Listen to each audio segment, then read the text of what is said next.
about the Crusade, the holy war between Christians and Muslims. And in this episode, we are gonna talk about the Mongols and most famously known guy, Genghis Khan. Hope you enjoy this video. My name is Shan, and let's start.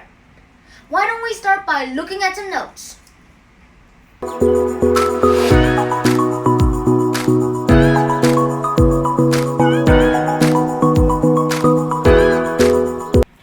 Okay, now that you saw my notes, let's get started with today's Mongol Empire. Yeah! But first, as always, why don't we start by asking the question for today's unit? I just have to find a page. Oh, here it is! What is the most important thing for an empire to be successful? Put them in the comments below or just email me directly. Put this right here. Okay, let's get into our Mongol Empire. But what is a Mongol? Well, a Mongol is a nomad. If you remember what a nomad is from our previous episode, you remember it like this. A nomad is a person who goes around to different places to live there, probably because of harsh climate or just scarcity of food or any of the worst stuff that can prevent any things good happen to them. Well, you know what I mean. Alright, back to our Mongol answer. The Mongols are nomads who live in the cold and dry steppes to northern China. They bring horses with them so they can ride on them. They didn't have any cars or any other vehicles back then, of course. And also, they bring herds of goats to eat and wear their skin. They also bring some kind of tents, which is some kind of round stuff called yurts. It's kind of like a portable big house. Alright, now let's get into Genghis Khan. Genghis Khan, before even he was Genghis Khan, was called Temujin. And in 1206, Temujin became Genghis Khan. He became elected as Genghis Khan. He united all of the Mongol tribes together and he told them that it was their destiny to conquer the whole world. It was because of his ambition and, well, he changed the Mongol life because of that. Okay, so he set out to conquer a lot of Asia, and he almost succeeded. Alright, so Genghis Khan had these troops annihilate important cities on the Silk Road. If you're wondering where the Silk Road, lightning. Hi. This is the rainy season. Oh my. Thunder. I never heard this thunder before. Alright, so if you're wondering where the Silk Road is, it's the purple line on the map. Alright, so he annihilated a lot of important cities along this place. And he had a lot of archers. That's mainly his army. Archers, if you're wondering who are people who shoot arrows from bows. An arrow is kind of like a stick with a sharp edge. And a bow is kind of like an instrument that shoots the arrow. And and also the men, the Mongolians, ride on small but fast horses. So they can just get more contact with the real land and they can just move more faster. They also wear simple armor, like just clothes of leather and hats of fur, right? Yeah. And also, here's one crazy thing: the Christians and Muslim enemies thought that the Mongol leader, which is now Genghis Khan, was the punishment from God. What? Oh my goodness! All right. Back to our story. After Genghis Khan died in 1227, right? Really, 1227? Yeah. In 1227, his sons and grandsons succeeded him, Genghis Khan, as Khan. Khan means king, and Genghis Khan means great Khan.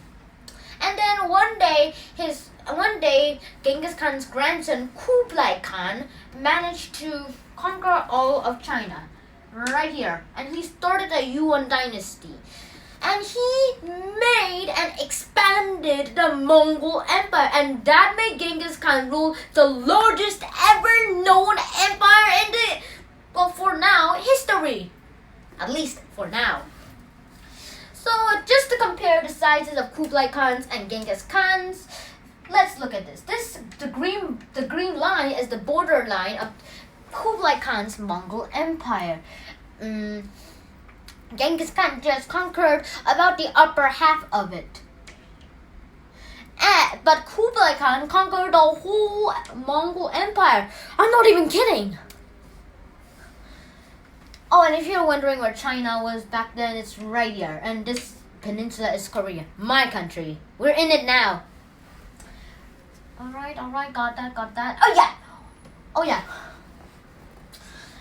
Kublai Khan was also a guy who met Marco Polo, the traveler along the Silk Road. You might remember him. Or not. I don't even remember if I ever made a video of him, but let's forget about that now and concentrate on Kublai. After Kublai died, his Mongol Empire shattered into lots of pieces. Well, there are two main reasons for this. The first reason is that new Mongolian tribes decided to make their own kingdom and the empires, and they did that, so that kind of destroyed the whole empire into pieces. The second reason is that the Mongol Empire was too big for an only man to rule. Look at the size. It's about... No, not that much. Oh yeah. As I needed to mention now, is that before even the collapse of the Mongol Empire, the Mongolians just went for their nomadic way of life, but they became influenced with other civilizations, mainly the East Asian civilizations. I think that's where they got the gun stuff, but more on that later. After the Mongol Empire got destroyed, and during that time, the Chinese drove out the Mongols out of their land, so this part became bye-bye. And at the same time, Korea got its independence too, and they started a new period in their history, where our Korean language, Hangul, will start. See you in the writing video. You. Alright, let's put this back on. Alright, so now let's get into our writing video. I was just playing with this sprayer. Get this on. Alright. Have to find the right page. Oh, just the same in always. Probably. Found it! What did you learn about the Mongol Empire? And what is the most important thing for an empire to be successful? Put them in the comments below or just email me directly. Alright, what did you learn about the Mongol Empire? Well, I learned about the Mongol Empire is that it is the largest known empire in the whole entire Earth history, at least for now. And also that it is ruled by a famous ruler named Genghis Khan and Kublai Khan and the other three Khans. There were 5 major Khans. And also the Khans and the Khans conquered the Chinese, and that became the Mongol Empire. And also the Mongol Empire is mostly Asia, part of Europe, yeah, but not of India, as I thought when I just heard of the Mongol Empire first. Now, I am very surprised when I saw the Mongol Empire size of Kublai Khan, and now don't be surprised because it's the size that matters to you. Alright, our second one. What does it... Alright, for the second one, what's the second question again? The second question is, what is the most important thing for an empire to be successful? Well, I think it is the most important thing for an empire to be successful is to have an advanced culture and agriculture. With agriculture, you can plant farms and so you can feed your people. And with an advanced culture, you can get your knowledge built up and sharpening it. Not like sharpening a sword. And culture can include science, astronomy, architecture, maths, a lot of other subjects, sciencey subjects. And with those two cultures, you can build your own empire into the vast majority of the Mongol Empire, probably, or even bigger. Alright, this is the end of our writing video, and I'll see ya next time. Let's bring more of this.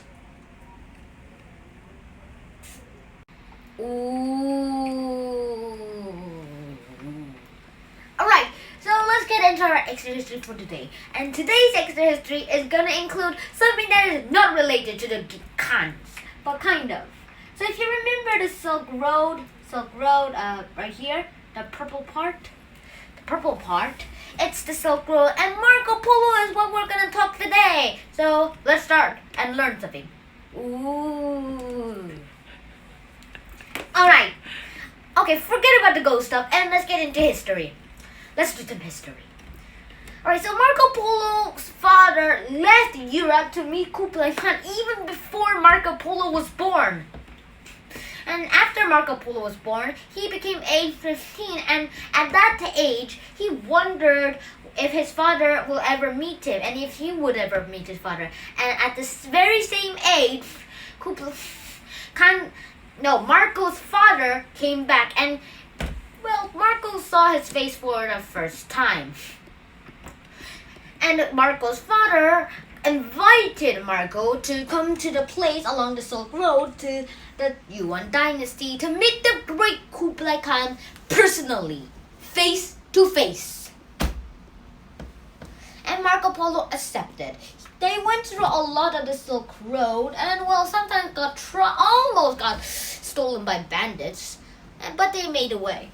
When Marco finally met the real Kublai Khan himself, he just represented European cultures to him, and then the Kublai just laughed. Well, that's the Chinese laughing like a hyena, and the Khan gave the Chinese culture to Marco, and Marco became so surprised. And here are some of the examples. There are heated baths with hot coals. Hey, I'm gonna heat your bath. Too hot. Cold. Alright. And there was paper money, as you might do with your dollars or US or won or yuan or euro or any other currency. The rupee or others.